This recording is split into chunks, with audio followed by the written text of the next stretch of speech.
A big story NewsNation has been following all week. It is, of course, the New York City Bodega fatal stabbing. Surveillance video shows store clerk Jose Alba stabbing Austin Simon after Simon charged and shoved Alba after his girlfriend's EBT card was declined as she tried paying for a bag of chips.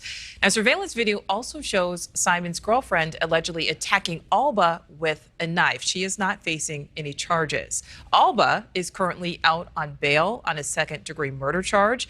He maintains he acted in self-defense, and he is receiving a lot of support, including from New York City Mayor Eric Adams. Supporters want Manhattan District Attorney Alvin Bragg to drop the murder charge. Let's hear what Mayor Adams had to say at a press conference earlier this week. My heart goes out for that hard-working, honest New Yorker that was doing his job in his place of business, where a person came in and went behind the counter and attacked him. My heart goes out to that employee who was in the store doing his job. And so I am hoping that we take all of that into consideration. It is Friday, so of course we are bringing in our Rush Hour Roundtable, and we want to let you know starting next week we will have our Roundtable segment on Thursdays and Fridays. So let's introduce you to today's panel. We have Dina Sayegh Doll, attorney and legal analyst. Jason Rantz, host of the Jason Rantz Show on KTTH in Seattle. Panama Jackson, new to our panel, host of Dear Culture podcast on the Gray O Black Podcast Network. And finally, also new to the panel, Dan Roccato, finance professor at the University of San Diego. Thank you all for being here. And panel, we have seen the surveillance video from every angle. Our big question here, does the charge fit the crime? Jason, I think you have been on the panel the most out of today's group. We'll start with you. Well, obviously, it does not fit the crime because there was no crime. It turns out that when you're getting attacked, especially by someone who is much younger and much more fit, you will get to defend yourself. This should send the message, frankly, that this kind of behavior cannot continue. And yet, instead of actually treat the victim as the victim, like so many other DAs in these Democrat-run cities, especially ones that have been backed by George Soros, they have decided that they're going to treat the victim as the criminal. It is absolutely absurd, and there's a reason why this particular case has gained such attention from the public. Generally, we don't get to see this kind of outcry after a DA makes a bumbling decision. This time we are, because everyone knows that this is wrong.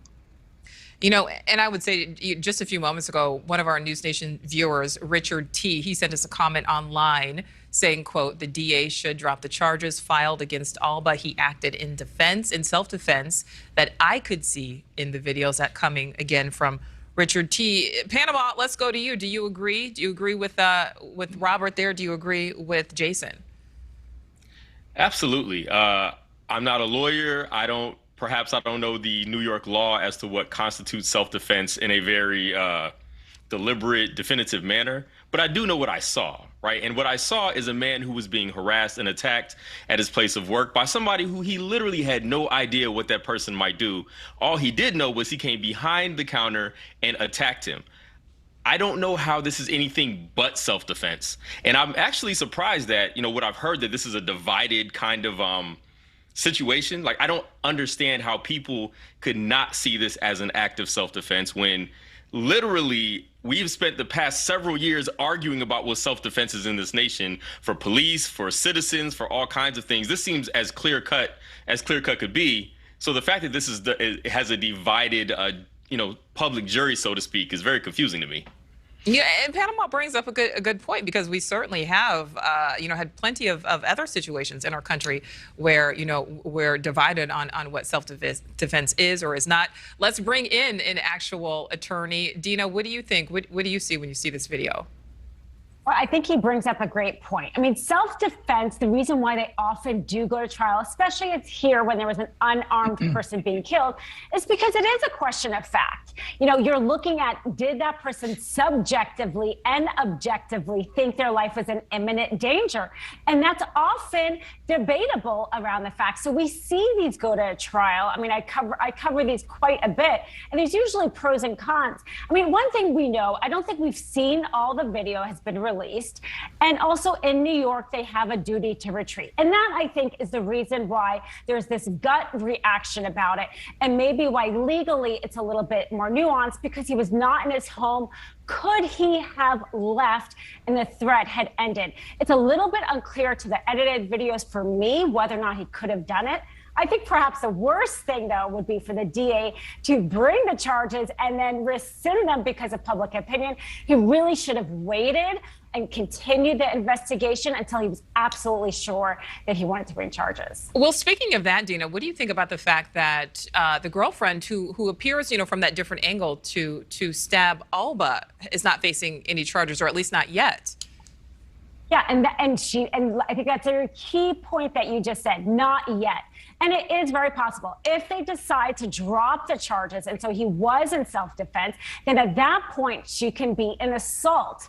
If the murder charges stands, then she could be seen as intervening to stop a murder. And so I think that they may or may not charge her, kind of depending on what they end up doing to Alba's charges. All right, Dan, I don't want to leave you out. What do you think about this? Number one, thanks for videotape. So at the moment, I've got to call into a videographer to see if I can get my house wired. I think we all probably should. But no, kidding aside, look, I agree with the panel. This is, to me, pretty clear by looking at the video. There's a victim here that we haven't talked about. There's a 10-year-old girl. Imagine the behavior here, right? Mom goes home, complains to the boyfriend that her chip purchase was denied for her spicy Doritos. The boyfriend goes back to beat up the clerk. That's a really bad lesson for this 10-year-old, and that's really sad to me. All right. So we don't have any disagreement on this panel at this point. It sounds like this might be. Well, I certainly hope at the end of this, though, that Alvin Bragg actually learns a little bit, and that there's actually some pressure put on him to stop with these policies. Because even though this is a high-profile case, to be clear, there are a lot of instances in which he goes very easy on actual criminals, and that is why we've seen such out-of-control violence in Manhattan and greater New York. And of course, we're seeing this across the country, again, in very specific spots where you have DAs that have effectively taken on the same kinds of policies. Alvin Bragg's campaign website says he's standing up for tenant rights, civil rights, human rights. He forgot victim rights. I suspect they ran out of room on the webpage. I don't know. But to me, the DA's first responsibility is just that. Right. Ironically, though, in this case, he is standing up for the victim, the person who died, right? Technically, we do have somebody who died here who was unarmed. I think we could definitely question whether or not his aggression was, warranted his death. But I do think there is a little bit of a question, the fact that he did not have a weapon.